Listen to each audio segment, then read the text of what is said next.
Hey, good morning, friends. It's Joe. Welcome to my animal spirituality video for Tuesday, December the 16th. Hope you're doing well on this Tuesday morning.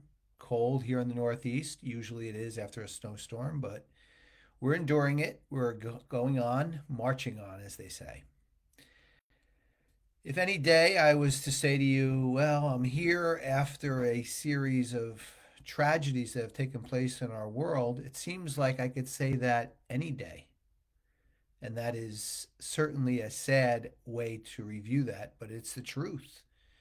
I'm speaking to you this Tuesday after the tragic deaths of Rob Reiner and his wife, and a shooting at Brown University, and other things that continue to go on, just to name a few.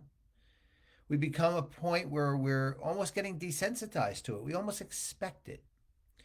So I decided in my sleepless night that I really want to try to continue a trend of helping us all work on ourselves and then having a positive influence on others. And if many of us can do that, think about it. We could ripple out and ripple out and ripple out if we could grow this gathering that we have together on these videos.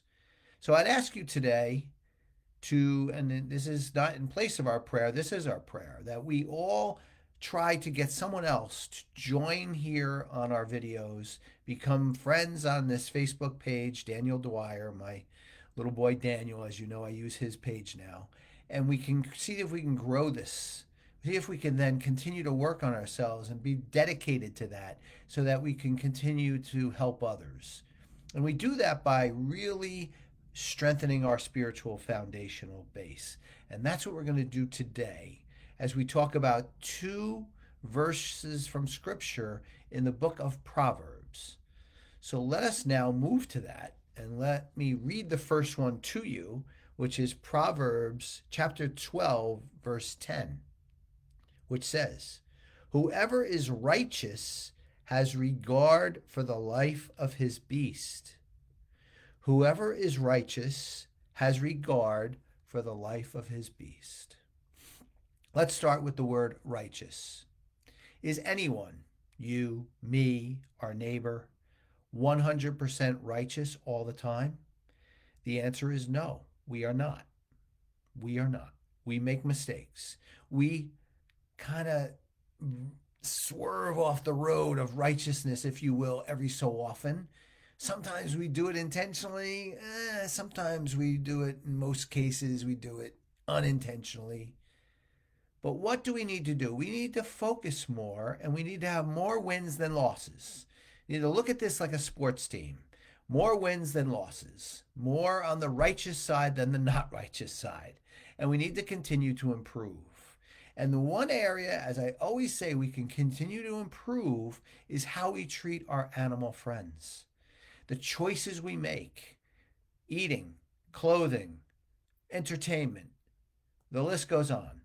What can we do each day to make a couple of choices, even if it's oat milk versus real milk in our coffee, something to stay on the righteous side, honor this verse from Proverbs, and really make a couple strides?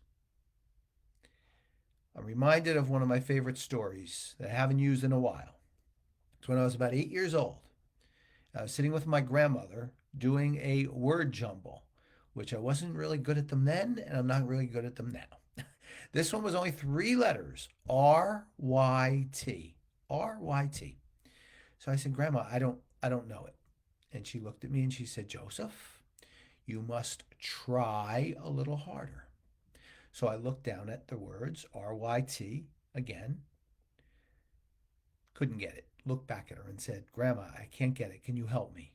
She said, Joseph, no, I want you to try harder. Try your best. I looked back down again, RYT.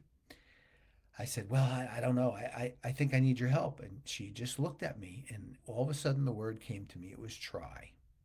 And then she said to me, only you know if you're really trying your best.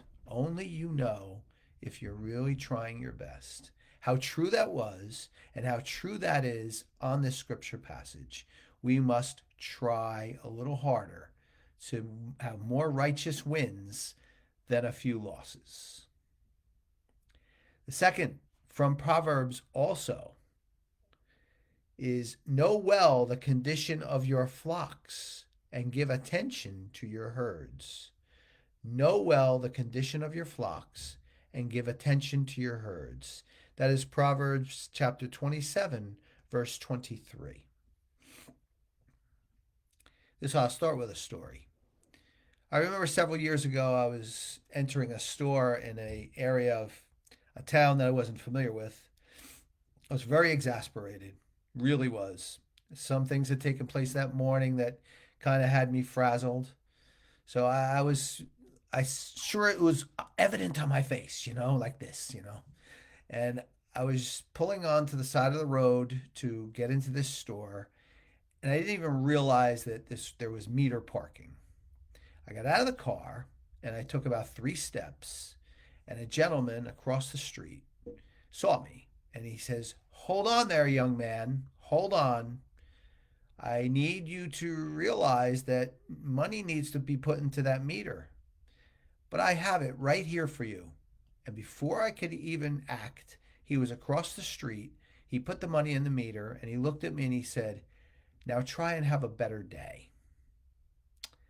I share that story with you because this man, unbeknownst to me, was totally in tune with me and my attitude that particular morning. And he made sure that he was going to offer extra kindness. And he did. And I'll never forget it. And that brings us to this scripture passage, which I have to put my glasses on again to read it. Know well the condition of your flocks and give attention to your herds. Know well what is making our fellow humans and our animal friends. Know well what is making them stressed. And then there's only one thing to do: offer more kindness. Offer more kindness. Kindness doesn't cost us anything. As a matter of fact, I always say when I hear that saying, instead, it makes us richer. It doesn't cost us anything, it makes us richer. It makes us feel better about ourselves, about the world around us, and how amazing that can be. But first, we must know well the condition of our flocks. We must look into what goes on with our animal friends in all of these industries. We must know at least a little bit. Maybe not as much as I know, but know a little bit more so that you can then offer that much more kindness in return. So, I love to interpret scripture. I do the best I can at it. Here are 2 very simple scripture verses from Proverbs, giving us incredible motivation and inspiration to try a little harder and to be a little bit more observant, make a few better choices, and yes, offer a little bit more kindness on the righteous side of the world. My friends, that's my message for you on this Tuesday. As always, I hope it's helpful for you and you can take it into your day. And I would love to hear your comments or your thoughts. But I'm always mostly appreciative that you stopped by and listened in. Thank you for that. I wish you and your loved ones a very beautiful Tuesday. I look forward to seeing you back here, hopefully on Thursday, with another scripture reflection. Until then, take good care.